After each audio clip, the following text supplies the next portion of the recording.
Porque está medio larga para saber yo en qué momento la corto. Ajá. Okay. Hola, mi nombre es Kenia González y voy a hablar de la tecnología contra la justicia. El otro día estaba yo viendo esta imagen en las noticias que dice "Mi vida no es tu porno". Me llamó mucho la atención, decidí investigar acerca de este tema y resulta que en Corea del Sur se creó la mayor protesta de mujeres debido a que están siendo grabadas por cámaras mini espías en áreas públicas, ya sea baños, gimnasios, albercas, y este tipo de contenido está siendo subido a las páginas pornográficas. Según el periódico El Comercio, este tipo de imágenes tiene su propio apartado en las páginas pornográficas tituladas El Baño. Es por eso que decido hacerlo la situación de mi vida real. El conflicto que encuentro es que este tipo de contenido tiene una gran demanda, pero por otro lado logra crear la mayor protesta de mujeres en todo Corea del Sur. Viendo esta imagen, uno se pregunta de qué manera se pueden evitar este tipo de situaciones, o de que entre más tecnología exista, más problemas existirán, o cómo es que se puede lograr una transmisión tan rápida y eficaz de este tipo de contenido, pero sobre todo, si la tecnología ayuda o estorba en este tipo de casos. Lo que me lleva a mi pregunta de conocimiento. ¿Hasta qué punto los avances tecnológicos interfieren con la justicia? Voy a empezar hablando desde el área de la historia. Para comenzar, la primera cámara espía se crea en 1886 por John Lancaster & Son y era un reloj que tenía una cámara espía insertada. Esto fue durante la época victoriana, es decir, donde reinaba la reina Victoria, y era una época muy marcada por el puritanismo, es decir, la pureza entre el hombre y la mujer, la pureza con el matrimonio, es decir, que los hombres no podían mantener relaciones adúlteras y mucho menos ir a burdeles. En dado caso de que esto fuera así, las mujeres ocupaban este tipo de cámaras para poder tener las pruebas suficientes para poder separarse del hombre. Se podría decir entonces que su principal uso era buscar obtener pruebas para ser llevadas a la justicia. Pero ¿qué pasa cuando llega la imaginación en el hombre?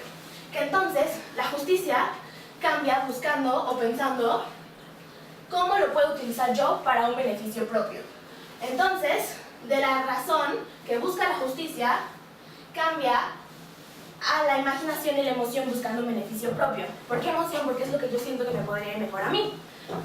Entonces, un ejemplo de esto podría ser las cámaras de seguridad que ponen afuera de los negocios, afuera de tu hogar, que aunque también son de un beneficio propio, también pueden ser llevadas a la justicia.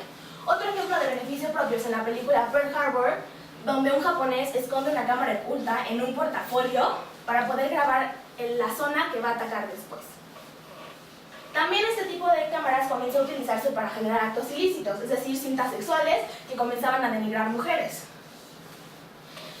En Corea del Sur, según BBC, la demanda de pornografía con este tipo de cámaras ocultas del 2010 al 2017 aumentó de 1.100 a más de 6.500 de puras demandas. Ahora imagínense la cantidad de casos que hay sin ser demandados o sin que las mujeres se hayan dado cuenta que sus imágenes estaban subidas en este tipo de páginas. Ahora, hablemos un poco de los avances tecnológicos. Sale el iPhone X Max, que tiene dos cámaras de 12 megapíxeles.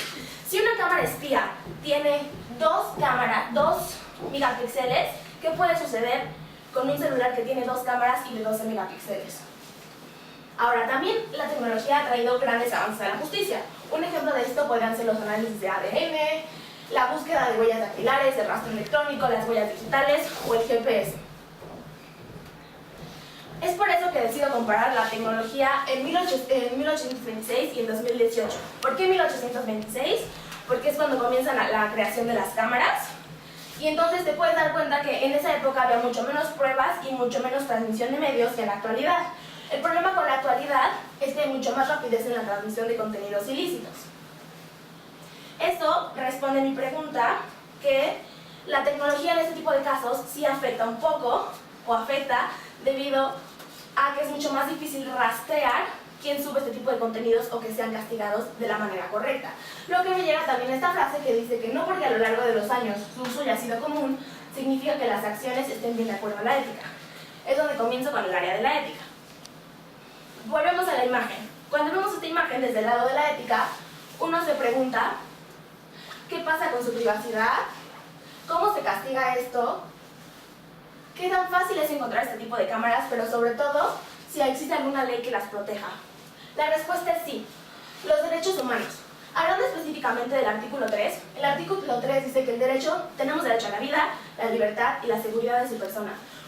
Volviendo al periódico del Comercio, nos explica, o hay una situación de vida donde una mujer dice que no quiere declarar que sus fotos están subidas en este tipo de páginas por miedo a ser juzgada, por miedo a que juzguen su cuerpo. Es por eso que afecta la seguridad de la persona. Ahora, hablando del artículo 1 de derecho a la dignidad, según BBC, cuando una persona te graba desnuda en una área pública se considera como una lesión a tu dignidad. Es por eso que también afecta el artículo 1 de la dignidad de la persona. Ahora, cuando una persona te graba, también se considera como espionaje. Entonces, investigué un poco acerca del espionaje en Corea del Sur. El espionaje en Corea del Sur sí está permitido, pero solo para el gobierno. Es decir, obviamente nadie más lo puede hacer y su principal uso es para enfrentar las amenazas que existen contra Corea del Norte. Una justificación ahí dice: Corea del Sur busca incrementar su capacidad de espionaje y defensa ante las sucesivas pruebas de armas nucleares y misiles balísticos realizados por su vecino país del norte, o sea, para defenderse. Ahora, este mismo caso, el presidente de Corea del Sur, Moon Jae-in, declara que es un crimen de la vida diaria, o sea, es normal. Y lo más que se puede castigar son 7 años, mínimo 5, pero 7 si vendes, o sea, con fines de lucro, o sea, que te paguen por las imágenes que estás subiendo a este tipo de páginas. Ahora, ¿qué pasa? Aquí se está viendo que el espionaje se usa para defenderse de Corea del Norte. Pero ¿qué pasa cuando se invierte su uso? ¿Qué pasa cuando en lugar de proteger, buscan un beneficio personal? Y ese beneficio personal busca satisfacer solo las percepciones sensoriales, que además tienen una gran demanda, entre 10 y 14 millones de dólares anuales, para que la gente pueda vivir así. Pero ¿qué pasa con este tipo de personas? ¿Cómo se le castiga a este tipo de personas? Es por eso que yo me pregunto, ¿hasta qué punto es ético permitir que cualquier persona tenga acceso a la tecnología? Se podría responder que mientras tengan un uso responsable y sobre todo sin afectar a terceros. Un uso responsable me refiero a no como grabar tu video casero erótico o como grabar un maltrato animal o habiendo una crisis y tomándote fotos. A eso me refiero con un uso responsable, que no puede ser así. Ahora, vamos a cambiar un poco la perspectiva. Esto es por medio de la tecnología, también influye el internet, es por los datos ilícitos. ¿Qué pasa en Cuba? Cuba es un país que no tiene mucho internet y si hay es muy caro. Las únicas personas que tienen derecho al internet es el gobierno y solo son los que tienen labores de propaganda, seguridad y labores políticos de únicamente alto nivel o empresas diplomáticas con organizaciones sin fines de lucro que no pueden ganar dinero por ello. Es decir, que aquí la justicia es mucho más eficiente en este tipo de casos porque es más difícil que haya la propagación de este tipo de contenido.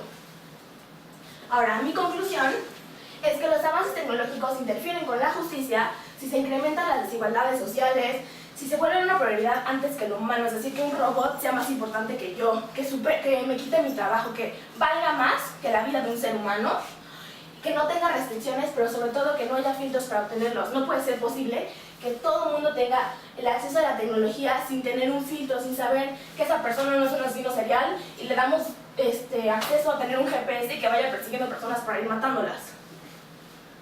Sin embargo, la tecnología también ha generado momentos de justicia, como en este caso que gracias a las cámaras de seguridad se pudo grabar el homicidio de una joven que fue planificado por su hermano, que era solamente para quedarse con el seguro de vida. También ha servido para detectar a grandes delincuentes, por ejemplo al Chapo Guzmán, que según el periódico La Expansión y un comunicado que da la Procuradora General de la República, Arely Gómez, explica que una de las principales razones por las que él fue capturado fue porque él quería grabar una película y gracias a esas comunicaciones o a ese intento de hacer las cosas fue como fue capturado. Lo que me llevó a preguntarme hasta qué punto la tecnología puede cambiar la forma de vida actual. Gracias.